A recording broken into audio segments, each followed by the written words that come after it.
doing what you can while you enjoy it as best as you can, but variety. And you guys are great. This is variety. This is a lot of variety in this show. This is Panto on steroids. In the room, 52 Jokers Wild. Hi, folks. Welcome to this week's show. In the room with Garvin and me is our guest, Aidan O'Sullivan, actor and voiceover artist. Welcome to the show. Hi, Aidan. George. Thank you. You suddenly saw all the kind of bits and pieces that we're doing. And I loved your introduction there. You were talking about YouTube there and how YouTube is very useful for you. It's great because it's sort of connected to films and everything, but YouTube's great because if you don't have anything, if you're not very good at IT and technical stuff, like computers, how to upload something, how to find these cookie things, how to enable these effing cookie things, you go on YouTube and there's somebody who's usually from somewhere in the Middle East or Asia, and very good at them. They go on YouTube and spend time, put on videos about how to do everything. They get the wee mouse thing to show you what to do. And it's great. Like they save you a lot of hassle, a lot of time, and probably even money as well. But it's... Well, I've managed to use it to do my car recently. I kind of fixed my car because I watched a few YouTube, and then there was a bit of plumbing that we had to do in the house, and we managed to get that sorted. It's all on YouTube. No, I'm going to interrupt here and bring it somewhere else because no one gives it. Nobody cares, right? Yes, they do. That's why they're on YouTube. Right. This is a show, and they don't want to hear on the show, how do we go onto YouTube and do something else? That's not a show. You do, because you find these amazing things about how to act and how to make movies and how to talk to Garvin and all the counseling things that you need to keep yourself sane when you're trying to talk to Garvin. And I did something yesterday where you actually sat with somebody else in the counseling process. I did exactly what you're doing now. Ignore the person. Yes. Totally ignoring him, not listening to him at all. Yeah. Go on, Garvin, I'll let you in. Now, what you should have said, Aidan, is the surprise is when you go onto YouTube and you type in, how do I be Aidan O'Sullivan? That's the answer we're looking for. Because if we don't know, there's some little Malaysian, Asian, Indian person off in China, you're telling us knows how to do a better you. That's what I want to know. How to be Garvin Burke. How to be Garvin Burke 101. How do I make a better me? Because it's not going to be out there in a YouTube. That's going to be a video I can go train. I can go complain. I can do something else. But the whole thing we don't know is there's no bloody instruction booklet. How to be me, how to be you. They thought if they had an instruction book for Garvin, it would be too dangerous that they'd have to, blow the world up. That's it. In time to come, there'll probably be instruction manuals for people. There probably will be. And it'll be working in some office place or company in 50 years' time, where as soon as you sign the contract, you're living there, working there, and you have to abide by a list of rules. Basically, how to be an employee. Yourself. That's brilliant.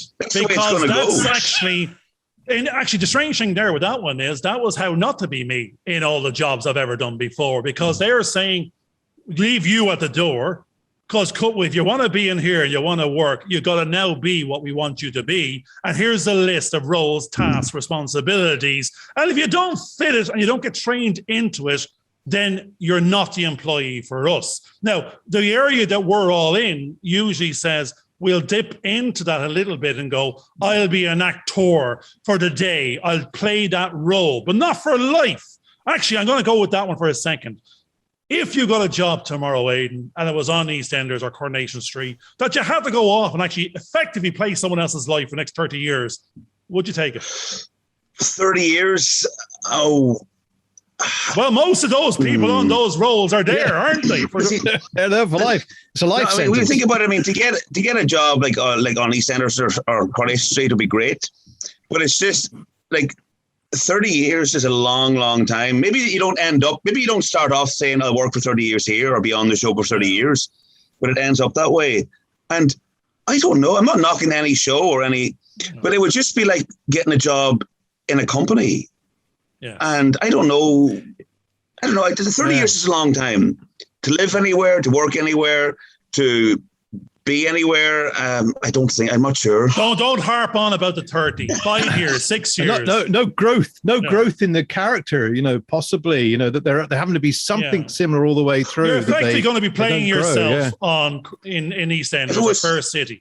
Playing myself, like no acting required. You have to be, because you won't be able to tell yourself the difference to yourself, because you're going to work and then you play this character more than you play yourself. If anything, as long as I got to have once a year, like an explosion scene, a car crash scene, a life-saving operation scene, lots of dramatic stuff to keep it interesting. So what you're telling me is you want to be the first armed response role in these shows. So you're going to be going to every crash. You want to be a guard. That's what you want to be on EastEnders or First City.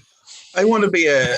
You've already been a guard, haven't you? And an inspector a few times. I've been told I've got a big Garda head on me, so I get a lot of guard roles, or Garda roles, or doctor roles, or trusting roles. I'm told that. But they're usually just psycho roles, I thought. Yeah, they're the ones that get away with murder. Because psychopaths, they don't go around saying, I'm a psychopath. They go around saying, here, can I help you, George? Can I help you, Garvin? Meanwhile, they're stabbing you in the back with a smile on their face. So, no, I see what you mean. Yeah, it's like... so most CEO roles, effectively, you can run... I've got a couple of books on psychopaths who turn out to be CEOs. Yeah, that's generally what they are. They don't care about the people underneath them. Garvin, you're the CEO of... of me, myself, and I. No, actually, Aidan, there's another thing. We don't know you from Adam. We didn't research before the show. We're making a common, team of this. Myself and George. We're going. It doesn't matter what they were before, because they're not going to be the same after this. So they're never going to walk the same, talk the same. They're going to be damaged goods after this show if they weren't before. We're not going to make you better. We're not going to make you stronger. We're going to break you. I'll probably rebuild you, hopefully. But Bionic Man. Are you a thespian or an actor? It's I always associate I associate thespians with theater, and actors with like cinema or screen. I'd be a bit of both. Well, a bit of both, I'd say. But I love that word. Thespian. Okay, so you're. I'm a hybrid. I identify as both. Hybrid. A thespian and an actor, and a voiceover. And an very amateur stand-up comedian, very amateur. So in your LinkedIn profile with these new verbs and pronouns, it's actor, thespian, he, him. Is that it? Or her, if the role requires. I actually have been offered. I actually played a woman recently, twice. I do role play a sim patient work for medical students pretending to be doctors or training to be doctors. And they were short for somebody to play a mother to a newborn baby. So they said, Aidan, would you feel comfortable doing it? And I said, it's no problem. Like, I'm up for anything. And I had a baby and everything, and a newborn baby, and it was great crack. I'll be a woman. Right. Okay, we got the woman. We've got the... Have you been a dead body anytime lately, or have you covered off that one? A couple of years ago, and I was in a real coffin, and they put the lid over me. And I must say, I was scared, interested, and it was hairs on the back of the neck. It was actually a bit of fun. It's off the bucket list. I was in a coffin and they put it over me for a film. Well, so I hate to say this, Aidan, it's going to be on your bucket list a second time, hopefully a long time away. But it's back. No, actually, if your coffin is off your bucket list, are you now saying you're going to get cremated? Oh, actually, that's a good point. You'd make a very good cop. Like, a detective interrogation thing. That's a really good point. Yes. He's very good at doing that. I've more or less said that I will be getting cremated because I will never be in a coffin again. Now, what's even more, if we go, are you a little bit vegan, vegetarian? Because you could become a tree pot and grow yourself again. Oh, yes, I've heard that one. Yeah, my sister was talking about that, having her ashes or something embedded around a load of seeds that a tree grows at. And her name's Treaser anyway, so there you go. So we could grow a couple of Aidan O'Sullivans, have a little orchard of you, popping up everywhere you go. Does that mean that humans make good fertilizer? They are the best. Apparently so. Yes. Apparently, yeah. Dinosaurs make coal and all the rest of it. Humans are good fertilizer, I believe. So say, for example, like dinosaurs, they, over the billions of years, they became coal. What would, if you put a whole pile of humans together in a billion years' time, what would they become? Gold? Or very fruity. Yeah, definitely. Well, a billion years' time. Well, actually, normally about 3 days in, we're a bunch of flies, I thought. We don't usually last that long. We're liquefied. We're gone to pot. Within a year, we're gone. We're dust. Actually, that's the whole point. We're here, and then we're dust. Back to dust. So from dawn to dusk to dust. So we're only here for a short time. So what are you going to do with the rest of the time you got left on this planet? I think try and just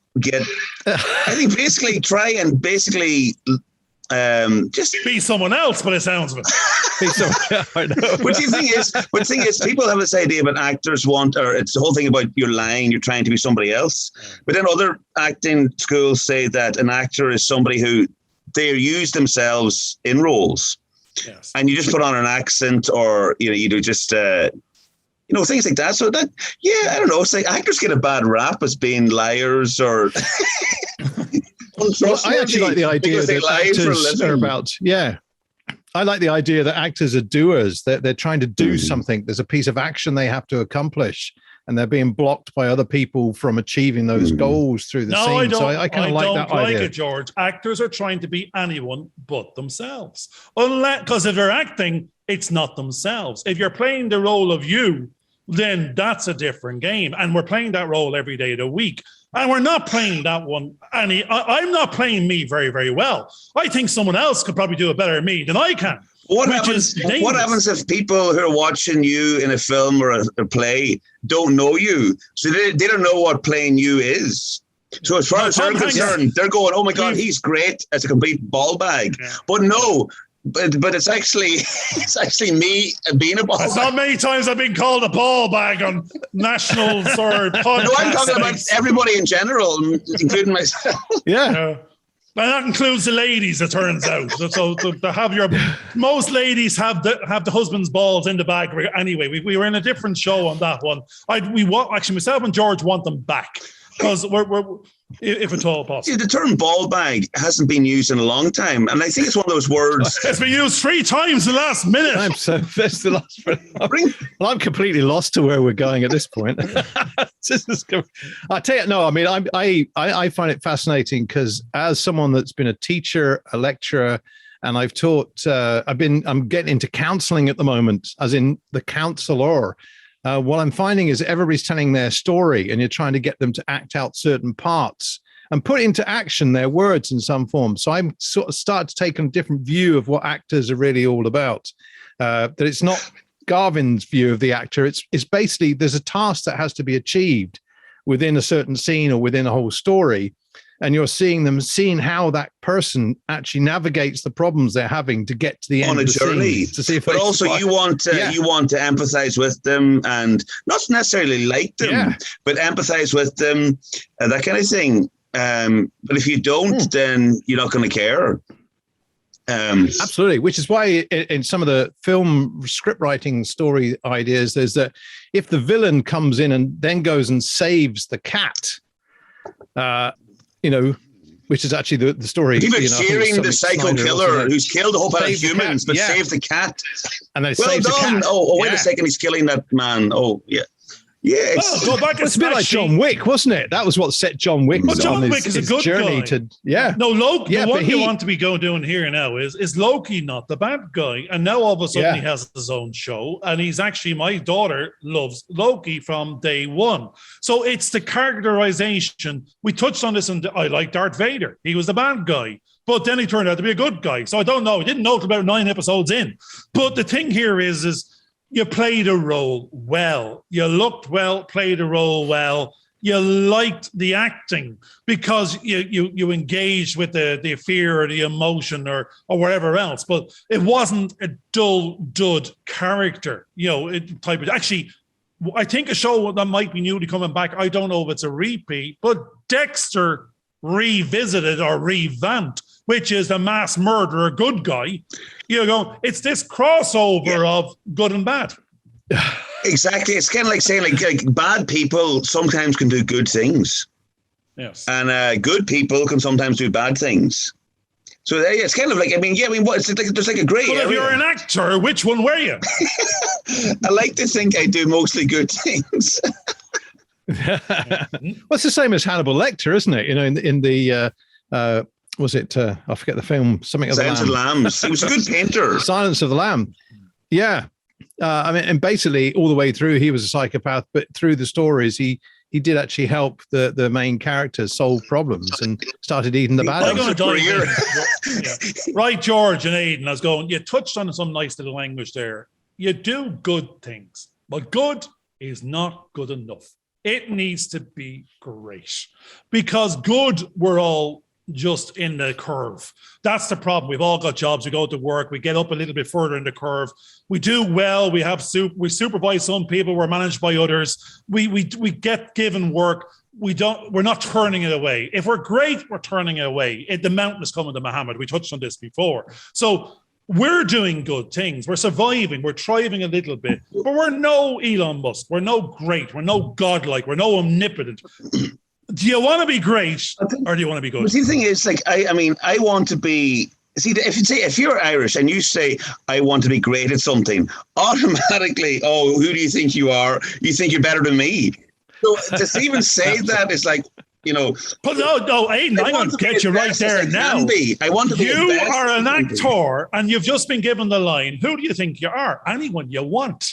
Anyone you ask me, anyone you pay me to be, I'm that person. I'm an actor. I'm a thespian. I can be it. I can become it. Therefore, we need to become the better self. That's what all these motivational talks are all about. Are you the best you can be? Not yet, because I still think there's one more thing I want to try. I'm not saying I've nailed it, all the acting technique yet, but I want to try stand-up comedy. And next year I'm going to do a stand-up comedy course.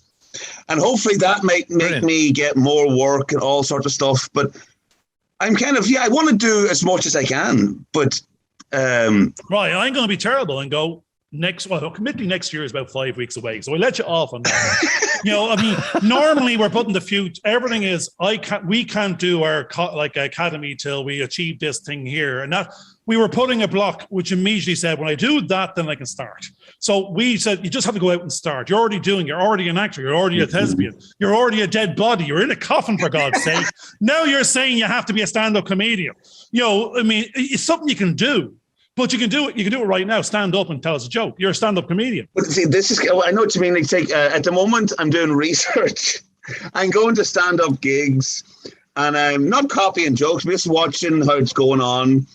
But there's a certified course next year. Like, I know it sounds mad doing a course. What's that going to tell you? You're a comedian and make you funny?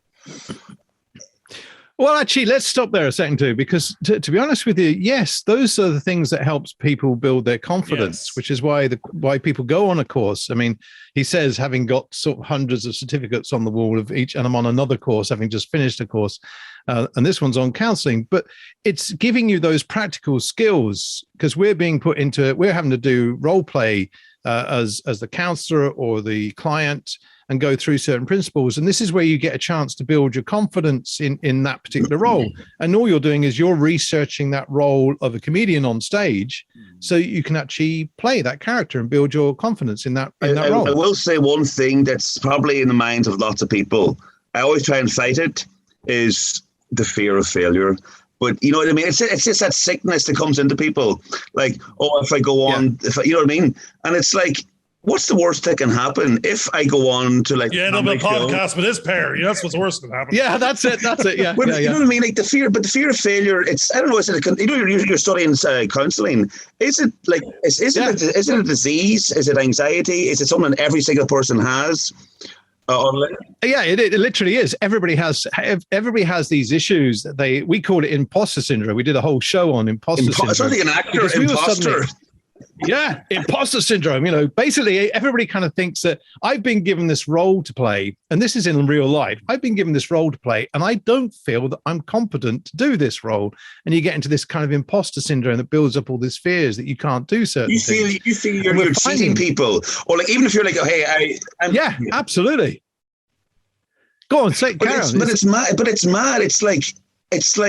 But maybe that's why, and I feel the need to do a course in a kind of a space with people who will give me blunt, you're terrible, try this. Actually, Aidan, I'm going to jump in, because what it really is, we've done, you've got to go back and watch episode 1 to 52, and you won't need to do the course, because there's 100. Episode 1 to 52 was a startup journey of going through fear. It's going through the unknown, giving yourself permission, leading yourself beyond the edge of your comfort zone. It was a motivational self-talk and the rite of passage of it's okay to take a chance and take a risk. That's what the first 52 episodes were about. Now, in your own sort of, like, if we start saying, look, I'm a chartered accountant by trade and profession. George is a coach and lecturer in film, and we've got 30, 60 years of experience. Soon to be deacon as well. Yeah, soon to be deacon. You're talking about being on stage. Everything is coming back to the same thing. I was an accountant giving advice to multimillionaire people and I'm going, I'm not a millionaire. Therefore, why would you be taking my advice in the first place? Because I can't do what it says on the tin. And the strange thing is, you're again, that's fear. It's fear. But now you're going, if you say the role, back to what the start of this conversation was, allow yourself the permission to act yourself into the one of confidence and be the person. The role you're meant to take on is to be the great you. Play the role of yourself without the fear. Step beyond the comfort zone and get on the stage and just do and act out. That's the fear. The fear is quite useful, because in the last 6 years, I've learned to play the violin. And everybody told me, George, don't be stupid. You're too old. Why on earth do you think you could play? So I started learning to play the violin. We lost a few cats out the garden. They just disappeared, but they've started to come back again. And then I thought, there's a captive audience in the local church. I can go and play with the choir and sit out there and play. And a couple of times I had to play on my own. That's pretty scary, playing a violin in a church on your own when the choir doesn't actually join in. But I started to realize, hang on a second, as long as I just keep playing, it won't matter. And then I was seeing all the faults and all the problems I was having. People will come up to me at the end and say, George, that was really good. And I went, did you not notice half the things I was doing wrong? And then I started to learn, hang on a second, they've taken a bit of a courage to come up and give me a compliment. All I should really do is say, thank you. I really appreciate that. I've heard that before, but I think it's inbuilt. That was episode 7, 9, and 11. You probably have heard it before. Absolutely. Yeah. We've repeated it a few times. We're on repeat. I think what it is I think it's in our DNA. It's this kind of thing of fear of being, not just fear of failure, but fear of, trying to see like you're doing something different. Or like, that's a classic example. Yeah. Someone walks up to you and goes, George, I'd like to say, well done. And you see, the thing is, before I did something really bad. And it's almost like we want to, we're trying to, we always seem to be notions, that expression in Ireland. You once got notions. It's no, but the strange thing is, Aidan, in the career you've chosen, you're looking for affirmation from an audience. And you're opening yourself up to criticism. Exactly. Now, if you knew that before you started, what's the worst they're going to come up? Actually, the fear is of not getting the next job, not getting the opportunity to have that problem. That's where you've actually overcome most of it. You're actually going, I want to be a comedian. Actually, I think you're actually asking, in my understanding, I want hecklers. I want hecklers to heckle me on stage, and I want to be able to deal with them because it's live, and that's who's going to be there if I'm failing and falling fast unless it's just pre-recorded. But hecklers can be helpful. I had a situation. I've been to stand-up gigs, and sometimes hecklers can actually be really, really helpful. Be they joking hecklers, like just having a bit of a laugh, or be nasty hecklers. Sometimes they can actually help. Material and ammunition. Yep. Yeah. Absolutely. No, I know. I've stood in front of 145 students from different courses on a lecture theatre, having just come back from a counsellor that left me wide open. You know, if you go very vulnerable, you were in a very, very vulnerable place. Yeah, and I hadn't had a chance to close up, and I felt as though I was totally exposed, completely and absolutely. And I had 6 courses where each subject I taught, 5/6 of the group knew exactly what I was talking about. Only 1/6 didn't, and then next week it would be another group. And I was in one of those subjects that was to do with media industries. And they were talking about all the technical stuff. Now, I'm an editor, and I hadn't really normally had got somebody else to do that particular job that particular day, but they hadn't turned up. So I had to go on and talk about GPS, and I didn't understand GPS properly. It went completely wrong. And I basically just said, do you know what? I don't care, folks. If you want to complain, go and complain to HR. And I got off stage as quickly as I could because I just felt totally exposed purely because a counselling session that had left me open, I thought, and I had no defenses. So that's probably the most vulnerable I've actually been.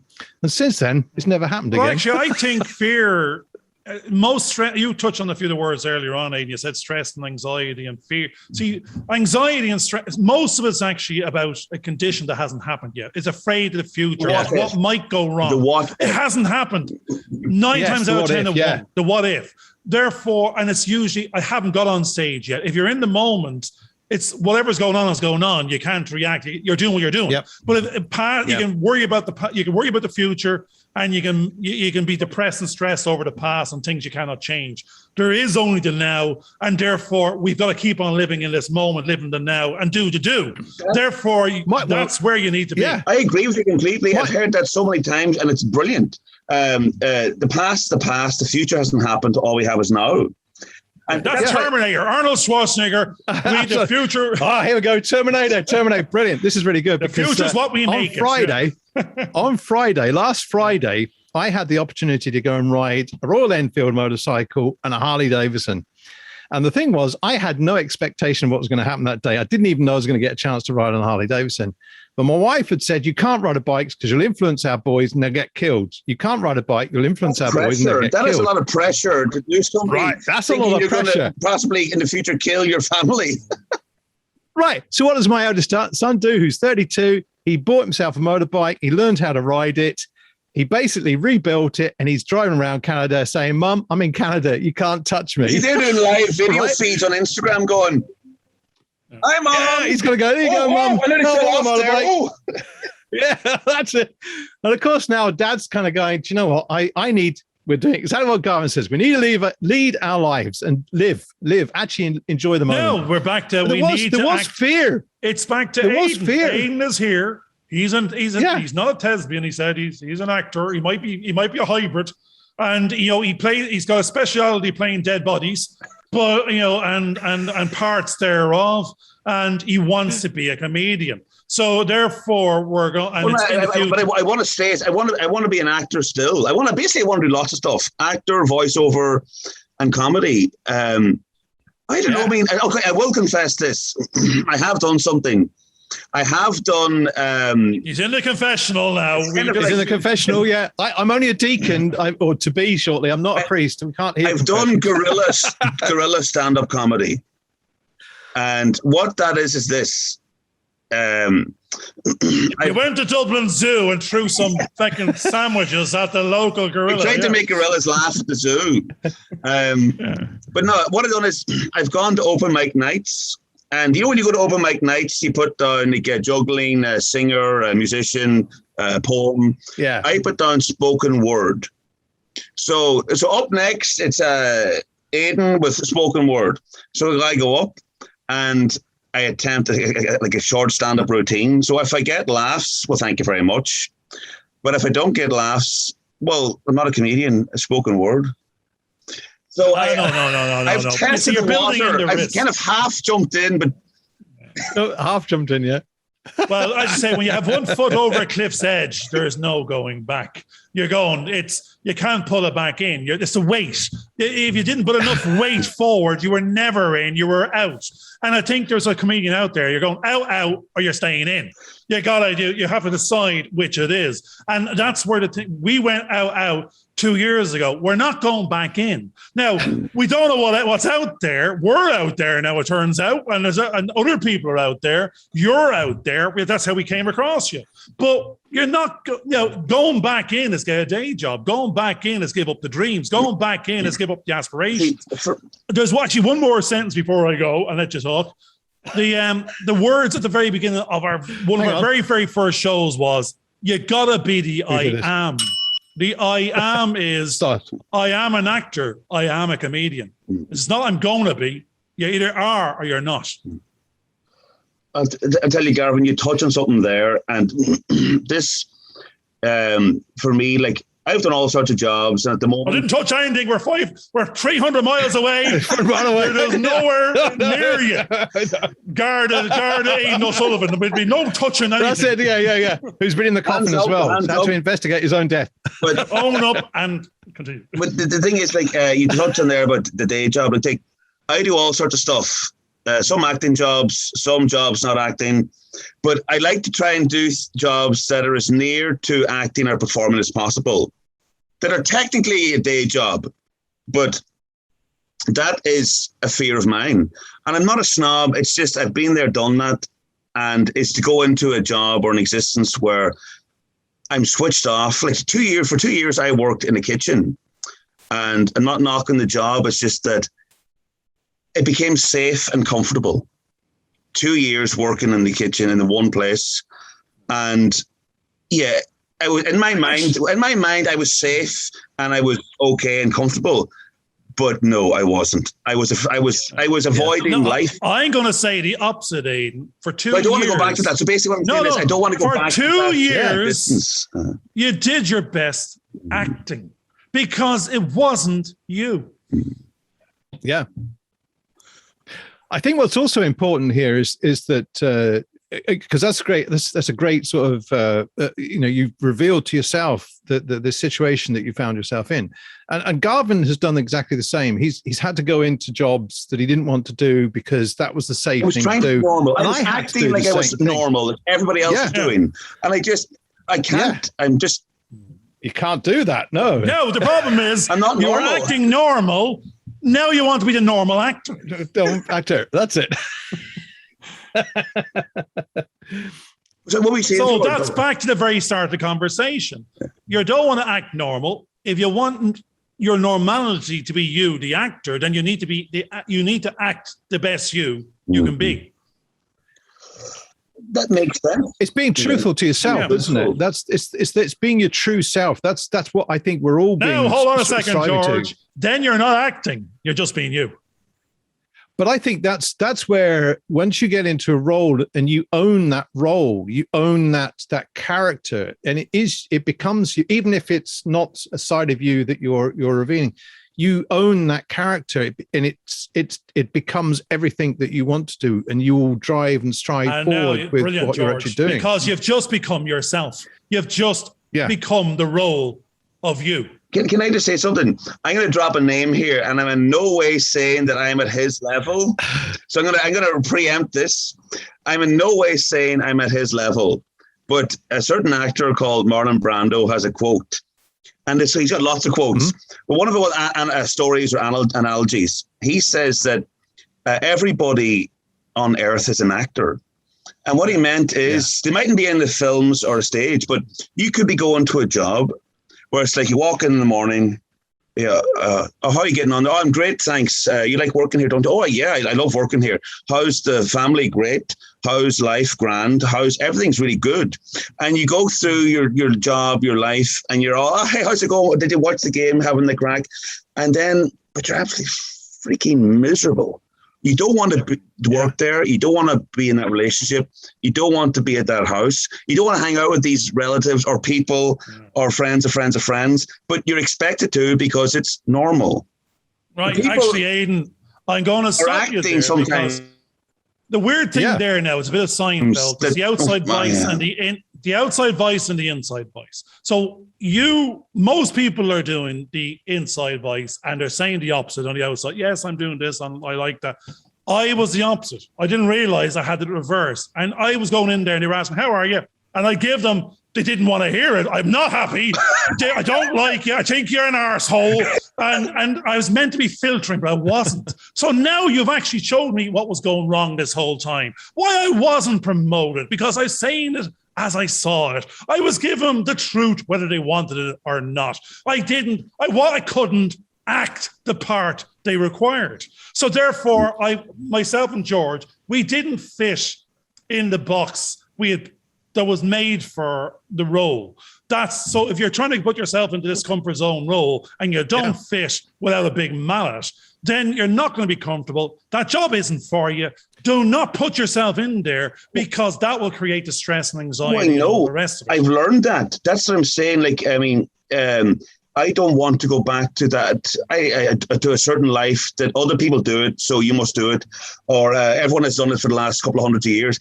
And not everybody can be not everybody can be I have very little interest in sports. I have very little interest in sports. But if you join the club, except it's not a sports club, it's an anti-sports club. But growing up in certain places, like, if you weren't into football, if you weren't into watching guys run around after other guys on the football field, you were weird. If you didn't go to the pub, or you became an actor. Yes, if you weren't into going to the pub and watching a TV screen and shouting and roaring at men following other men on the football field, you were weird. But for me, it's like, I suppose it's trying to realize that you can't be all things to all. Yeah, I mean, I feel like saying I'm not into sport, but like it's okay to be that. The one problem you're having here, Aidan, is you keep on going to football matches, you keep on going to fucking pubs with sports clubs and sports TV and expecting to be part of the crew. You just need to move pubs. I used to pretend to be interested in that, but now it's like yeah. Well, there's something that's quite interesting, because the way that people assume actors are, they love themselves. You're actually finding that you're pretending to be something that you're not. And I know that I was lecturing for about 11 years and I enjoyed the job and I enjoyed the interaction with the students, because again, it's like theatre, because you're up there in front of a load of students. But I began to find that this wasn't me, and it started to affect my health to the point where I ended up being put off on a sabbatical because it affected my health. That safeness suddenly became the dangerous place, because it was actually killing me. And the only way was to get out, which looked as though there was no sort of safety net. But in many ways, I was able to move forward and develop better out of that environment, and then started to take the risks that were necessary. Because if you become too risk averse, you end up, again, not living, which is why, again, having that ride on the motorcycle last Friday, I faced several fears and suddenly realized I didn't need to be frightened. I learned to ride a motorbike. I knew how to do stuff. I know how to drive in traffic, and I know how to do it on two wheels as well as I do on four. But it's just a fear had been transferred to me that I had to exercise out. And I think that's why we have to do these. And if things go wrong, it's that people will forget. It's like, it's not like a cinema when you're on stage. Mistakes. It's basically okay to try something to make mistakes. No, you don't kill somebody. Like, well, we're not going to talk about rust now. That's a bit of a bad subject. No. But my wife's a midwife, and she's into risk assessment and stuff like that. And quite often she says, "Look, did anybody die?" And if everybody's all getting sort of uptight and everything, and they kind of go, "Well, actually, no." Well, then that's a good thing, isn't it? Well, we touched on this in a different show, George. We said yes. Every day of the week, people die. They're always dying. There's as many dying as there's being born. And they're being killed and they're having accidents. Shit happens. And it's happening to other people when it's not happening to you. But I think in our own environments, in the circles that we work within, yes, there are people occasionally die. But there's a really great cut there between the two of you. The cut going across. Sorry, just like my editor hat came back on. The reality is that in our own environments, if we get to enjoy being in the now, like we are now, enjoying the conversation, you suddenly find that your spirit is lifted, your whole personality is lifted. And you kind of go, wow, I want to do more of that. I wouldn't mind it. And I'd prefer this kind of thing than spending most of my time on social media or doing other kind of crazy things like that, because it's the human interaction that becomes so important. It's that communication that's going backwards and forwards between different people and responding between to the how pair they're of you, reacting. it's a monologue on my side. But...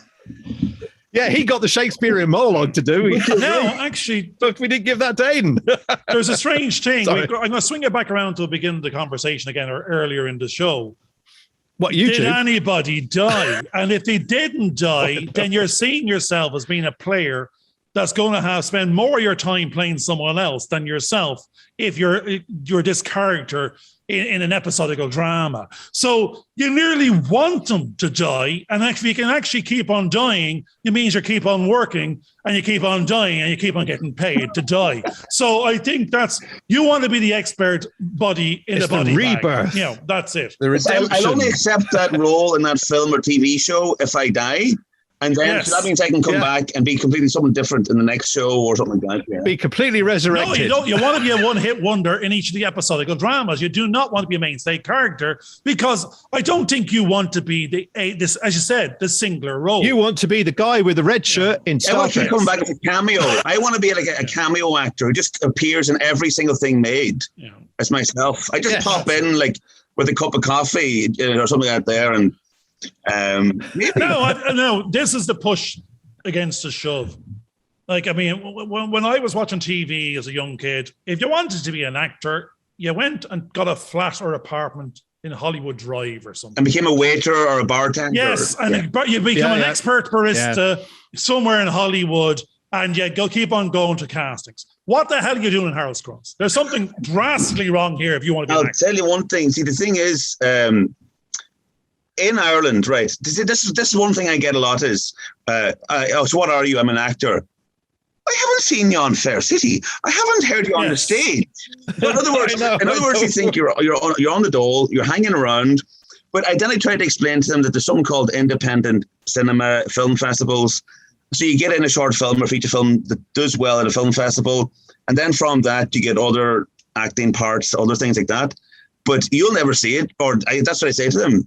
But then they just go, but I haven't seen it on the TV. And no, that's another thing. You've just given us a little kiss of death there. You're going, I keep on picking indies, but if you haven't seen me, none of them have got their money back because no one bloody well got to see it. I keep on doing these ones instead of the Marvel. You got to see me. So do you want to keep on doing a little bit of acting? Hold on. I don't think that works because where do you want to be? See the number of shows that are on, the number of shows that are actually on at the moment, and everybody's going to go, have you seen this? Have you seen this? Have you seen this? No, I've been watching this other program. And it's just as famous as that one you've been talking about. Have you seen this, this, and this? And they're going to go, no, there's so much diversity. We're no longer in the days where people had 3 channels and everybody saw Coronation Street. But the one question you just touched on, Aidan, is if someone...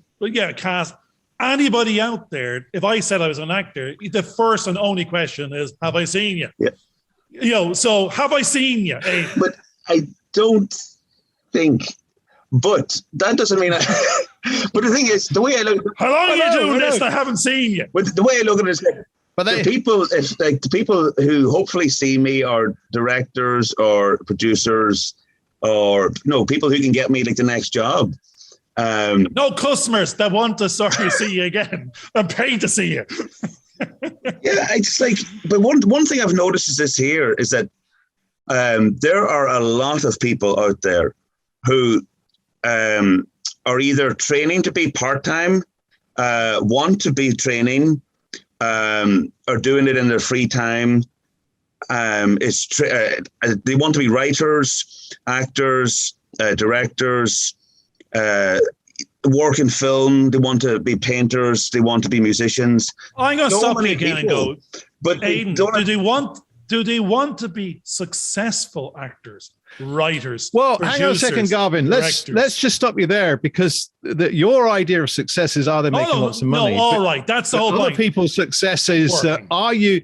If you're getting the work you want to do, then you're being successful, and I think that's the key thing. All right, then that's the question. The question is, what's the parameters of success? Are you comfortably, happily working, jobbing Or could you do it some more? Or would you like to be a bit more famous and not have that worry? See, for me, it's not about the fame. That's like it's about the money. Then, all right. It's about, to be honest, it's about as simple as like getting up in the morning. Getting up in the morning and either looking forward to or not dreading going to a job. So no nighttime shoots. Yes. All right, got you. It's basically about wanting to do having a working life that you like. Yeah. You're working, you're paying taxes, you're doing all the other normal stuff, but it's like at the same time it's a job you like, and also variety. I've come to another conclusion. If tomorrow I stopped acting and doing all my other side jobs that are remotely acting related or remotely creative, I would like variety in life. Like, variety is incredible. Like, I'll give you an example. 2 weeks ago, I got a job.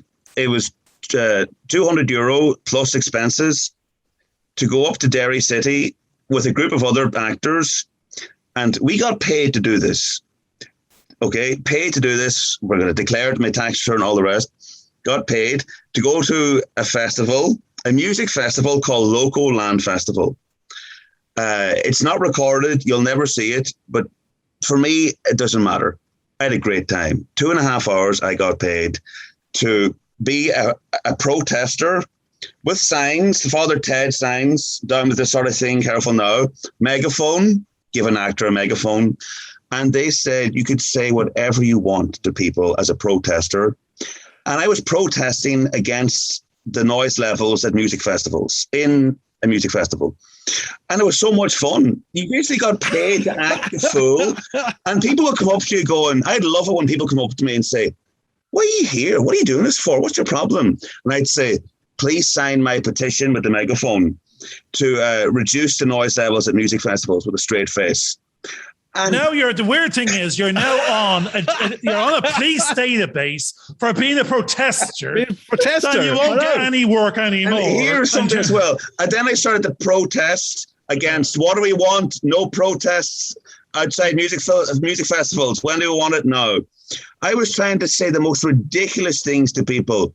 And for me, job satisfaction was when people would come up to me, not go, guys, you're really, really great. You're funny. You're mad.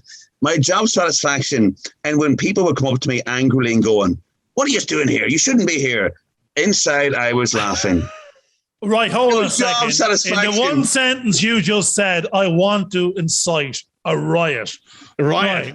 Now, the riot is the riot of laughing, but I mean, you're upsetting people that don't know you're an actor or a thespian or somewhere. I wasn't upsetting him. I think it was just like, was that the festival organizer? Oh yeah, we were hired by them, sure. But the best thing too was when you had non-actors getting in on the crack.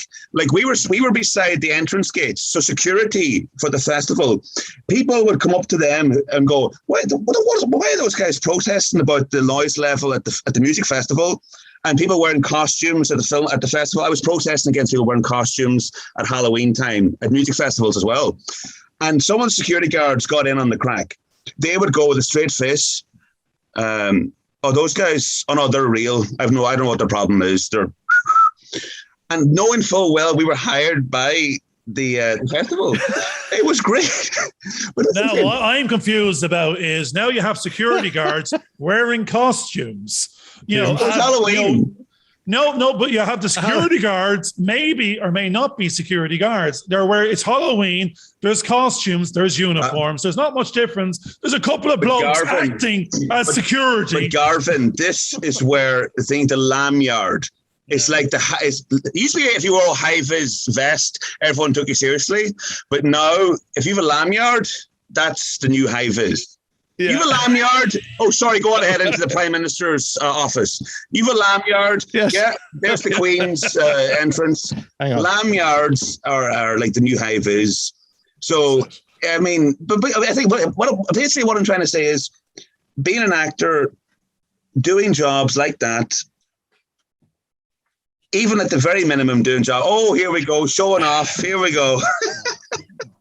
That's it. We have to listen to what he says because he's a lanyard. No, George, I know it's a visual medium for the few people that go onto YouTube and Facebook. Well, I knew you'd tell him all about it. Tell him all about it. He's flashing at You're us. very important. It doesn't matter what. It's irrelevant. You weren't important earlier on when you didn't have it, but now I will listen to you, George, because...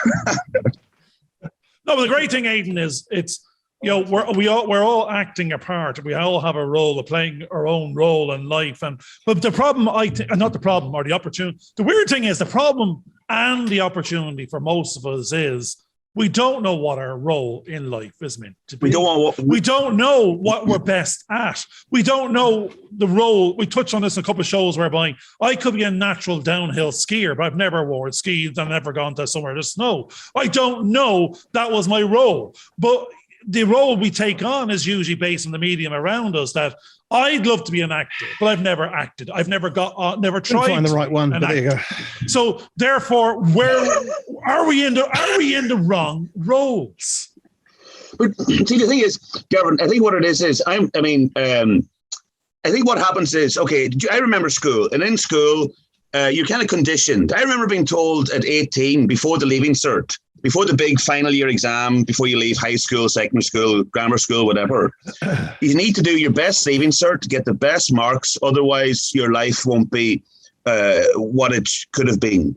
But I think people don't get the chance to do what they want to do because they're told at 18, get an apprenticeship, go to college, and then get the mortgage. Then the first girl you ever looked at, go out with her, and then get married, get a mortgage, tied into a pension and a job until you're 70. And then at 70, your house paid off, and then you get to sit around for 10 years and look at the house you paid off. Yeah. And I mean, but so when I say it's not for me, I'm not knocking people who do that. But if you're going to do that, as long as it's what you really want to do. But otherwise, you're just going to be like miserable or pretending that everything's okay. And that's acting. And that's a form of acting I don't want to do. Now, hold on a second. Did you just say in the same sentence, you're acting miserable, but it's okay? Or you're actually elated and happy, and it's not okay because you don't have your pension, you don't have your wife and 2.3 kids. What is it you want? Is it, okay, you may not have X, Y, and Z at the moment, but were you meant to have? Did you want it, or did it just turn out that way? I think it just turned out that way. But I don't know. I mean, people say, do you want to get married? Do you want to have kids? I wouldn't. I mean, Jesus, did you tell me there's a bunch of women come up to you and going, do you want to get married? Do you want to have kids? Swipe left quickly. Let me tell you something. Okay, I was on a first date one time in Dublin. First date. I watched that program now. What you have for dinner? First date. It was a first date, and 1.5 drinks. And the girl, who was a very well professional lady, she was very smart, and she started. Obviously not. She's dating you. Yes, sir. She asked me, did I want to have kids, and how many? And I thought she was joking, so of course I said yes. I'd like to have about maybe 6.5, not 2.5. I want 6.5. Makes no sense. I just said it as a joke, thinking she was joking, but she was serious. And I think some people out there have a checklist in their brain. When they meet you, they go, right, okay, who's George? Can you advance my career? No. Okay. Oh, hi, Garvin. How's it going? Yeah. Other people, they seem to have a checklist about what they're supposed to, about their condition. Okay, I'm sticking with this one, Aidan. What's your checklist?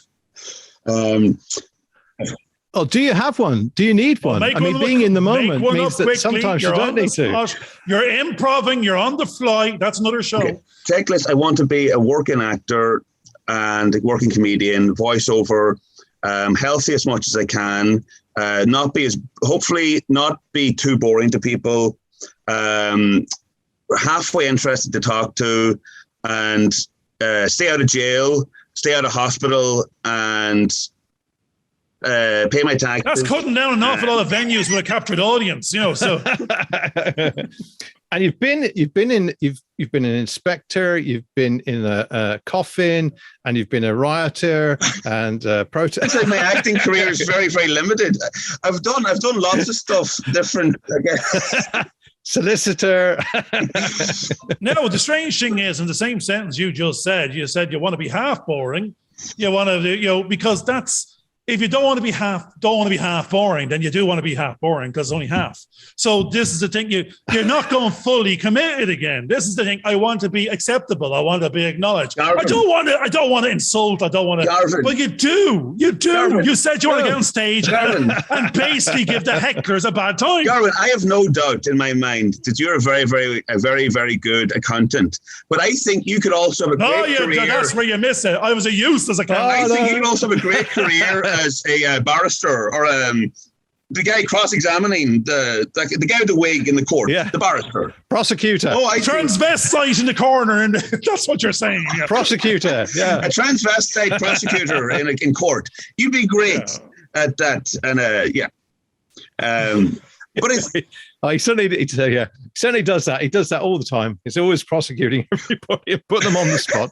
And it's not always black and white. It could be grey in the middle or 256 colours of grey. I gave you an open carte blanche. You could be anything you want to be. You could be a boxer. That's another film, Bugsy Malone.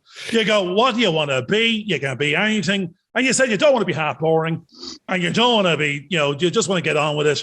No, you can be anything you want. For God's sake, raise the aspiration. I'm right. I want to have an interesting life. And I think that involves being an actor and a comedian and voiceover and variety. Yeah. I think we all like variety. Like George, your CV sounds very sounds very various. Very strange. Yes, but no, I think that's what people want. Actually, hold on a second. You just said you want to be in Christmas panto. You want to be in variety. You want to be a comedian. You want to be an actor. You want to be entertained. You want to be a panto. You want to be in panto. I've done panto once. There you go. We knew it. And it's great fun. Who were you? Were you a dead guard? I was a prince. Or what did you do? I was Prince Happy of Happy Land. Jesus. I'm not even going to go there. There's too much. There's too much there. Oh man. I think actually one of the problems I think is that Garvin's 6'7" or something, and he's so up there, that all he sees is the clouds. So I'm a little bit smaller. Actually, he just told me apparently Jesus was the same height that I am, kind of thing. So he's trying to sort of trim his legs. We had this conversation earlier. We touched on that other song, If Jesus Was One of Us. And at the moment... Would he get on the bus? Well, would he get on the bus? Escape from Garvin. Would he have a podcast show? We said this before. He'd have to have a bloody good one. Yeah. Or he'd have, because the same number of followers we have, we're all doomed. But what we were touching on was they'd done a 3D print from the Turin Shroud and using all the physics and maths of today. And it turns out Jesus is 5'11". Now, the average height at that time when he was meant to be around was 5'4" or 5. So Jesus was not only godlike, he was a bit lanky. So if Jesus was lanky and one of us, would he have a podcast show?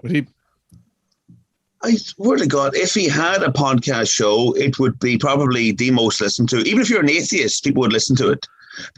Absolutely. The great thing about Jesus' podcast. We're going to be talking about carpentry. Distillery, chip wood turning. How is he going to compete with Joe Rogan? Well, Joe Rogan would have him on the show straight away, and he'd be blasted out of the water there, But would he be blaspheming? We'd have to be, can't be sort of all PC now to get these audiences up to date. Yeah, what if Jesus said, Joe Rogan, I'll be on your show, or I'll be on Garvin and George's show, but on one condition. You can ask me anything you want, but just don't curse. And don't use Jesus now, honestly.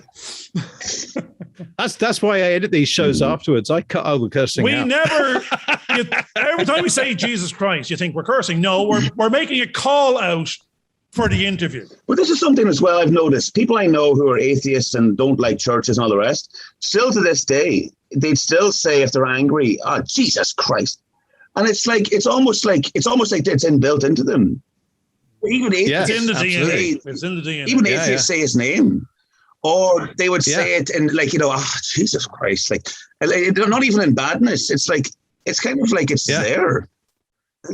Yeah, no, it's to say right in their DNA. Every single molecule knows about Jesus, and it's just crying out there. So even when they're frustrated, their body just exhumes his name all the time. Well, then that throws in a little bit of pre-2000 AD or Judge Dredd. I don't know which it is. You're going 2,000 years ago was JC. Pre-JC, BC, what did they say?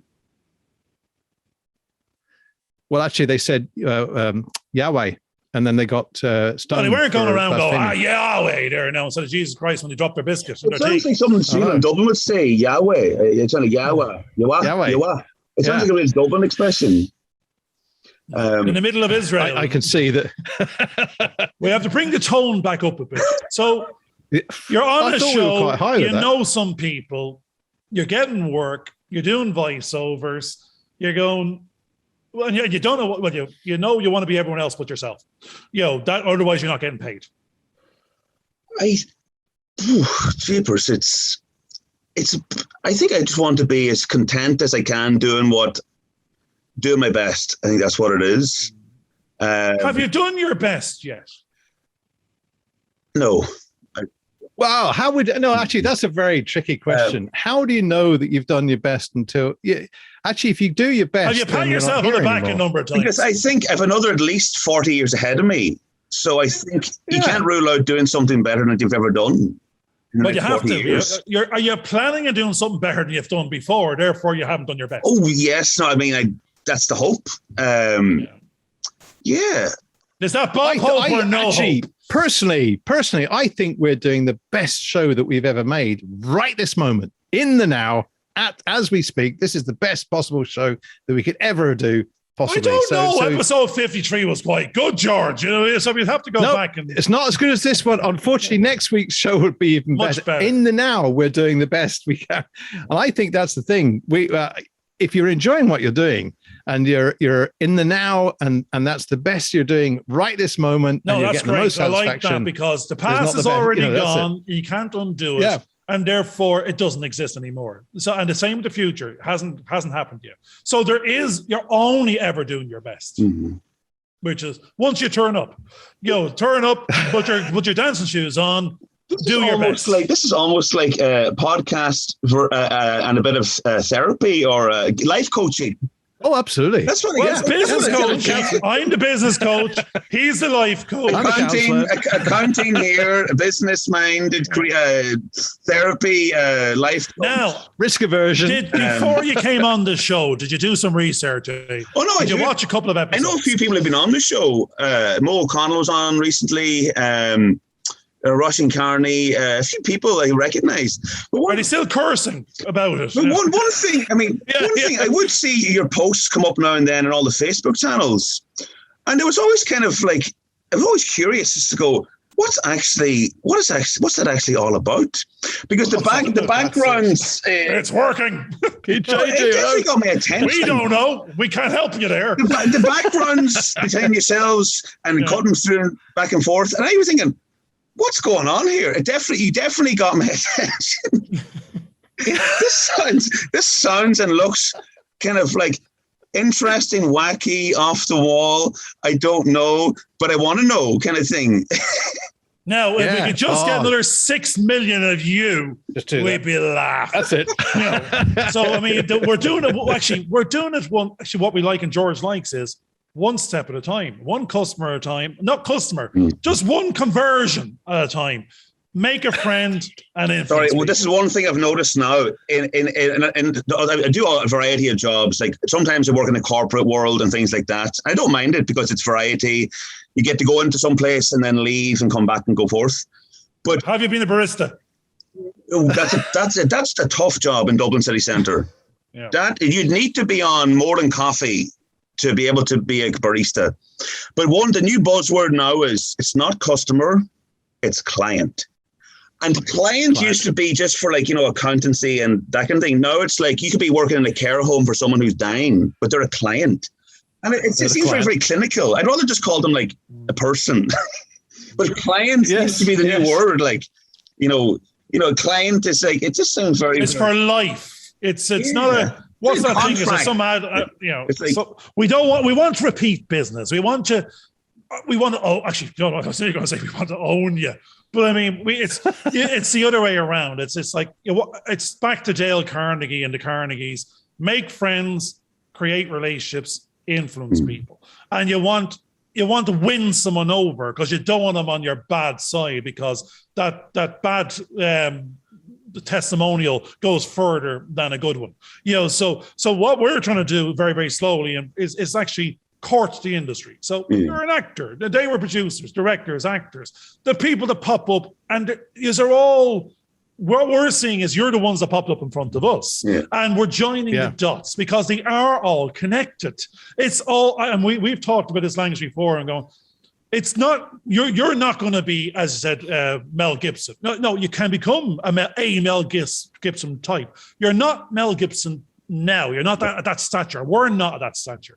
But we have aspirations of going on a journey of being better us's in future nows. And that's where we're going. We want to be able to be in the industry. We want to continually keep on working in it. We want to be working with other people. And that's what you're saying. The same people are starting to turn up. And if we all get it, we want to keep on getting it. But us keep on getting it is contingent on others paying and wanting to see us turn up, which is... And that's our Doberman fix, isn't it? That sort of, just keep on going, keep on doing the do. And don't do what bears do in the woods. Or do. If you do the do in the woods, And that's episode 1. Exactly. Keep on doing the do. And you might actually have a bigger audience. Yeah. Well, folks, unfortunately, I noticed the clock. We've been going on for well over an hour and 15 minutes, probably. So we have to probably do a little kind of wrap up somewhere online, see if we can make some sort of head or tail of whatever it is we've been doing for the last, goodness knows how long it is. We've been doing the do, George. We've been doing the do. Well, actually, what was really great, Aidan, was that we got talking to you about, you as an inspector, being inside your coffin, going off and being a rioter, and really how important these little things have suddenly become, the little dangly things to make you important. Forget about high vises and clipboards. It's the lanyard. It's the lanyard. That's the most important piece of equipment you can actually possibly have with you, and it'll make you look all important. So if you watch the visual version of this, you'll see me wear one of those just to give some kind of sense of importance to myself. We also got talking about how high Jesus was at one point, and it turns out he's about the same height as I am. He's tall. He wasn't smoking. He was tall, And in retrospect, if you take him back to the day, he would probably be as tall as Garvin is now, because due to the generational changes, we've actually just gone up a little bit, and we're just the little people now, whereas Garvin's the big person. And I think that's what we started to get into. We had some tough stuff going on. What do we really want to do? How are we going to improve ourselves? And really the question is, do we really need to? Do we need to fall in? What is the premise that we need to cut our cloth by as we go along? Do we need to buy a house, buy a job, buy a wife? I mean, have a wife. I like this. Get your import Russian bride. Buy your wife. That's the one you want. That's it. Yeah. Or is it best to have that not easy life, the uncertainty of what's happening in the future as you lay your path there for the world to see later on, and enjoy being in the moment? And I think we've come to this idea that being in the moment is probably the best moment that we could possibly be in, if that makes sense. So at this particular point in time, hopefully I've wrapped that up pretty closely in a kind of vague, kind of focused, indirect kind of way. And we've acted out a few characters as we've gone along, which is pretty good. Unfortunately, it's very sad you didn't get a chance to do your monologue, but Garvin did his version. And I'm not quite sure if it's the same as Shakespeare would have actually been impressed by at all. Are there any last words you'd like to actually say before the show finishes? No, I just had a really good time. I mean, you guys have been popping up for the last year a bit on my Facebook. And you never press play. Jesus. He might have been the one person that was actually listening there, Garvin. Don't chase him away. I'm going to tell my mates who are maybe if they want to come on, maybe if you'll have them on. But absolutely. I think, to be honest, this is the second podcast I've been on. I've one more coming up next week. And for some reason in the last while, I've been asked to come on podcasts. And it's just something different. And again, like I come back to about life, doing what you can, while you enjoy it the best as you can, but variety. And you guys are great. This is variety. This is a lot of variety in this show. This is panto on steroids. This is panto on steroids. Yes. We all have the props as well. The helmet I put on. No, seriously. I mean, it's been like I feel like I've been interrogated, life coached, praised. Ripped a new one. Challenged all in one go. Very. It's been good fun. That's good. Any last words, Garvin? Well, I'm going to go back to the couple of words. There's no. Whenever I have a last word, I'm dead. Right? Because that was the last word. The word before I'm dead is the last word. And the last word is JC himself. He normally has the last word, but we're too busy doing the do. But I'm going to bringing the do back. The do you need to be doing is doing life on full improv. That's it. Thanks, everybody, for listening, and look forward to our conversation next week in The Moment. Bye for now. Bye for now. Bye-bye. Hope you enjoyed this video. Please subscribe and click on the bell for notifications.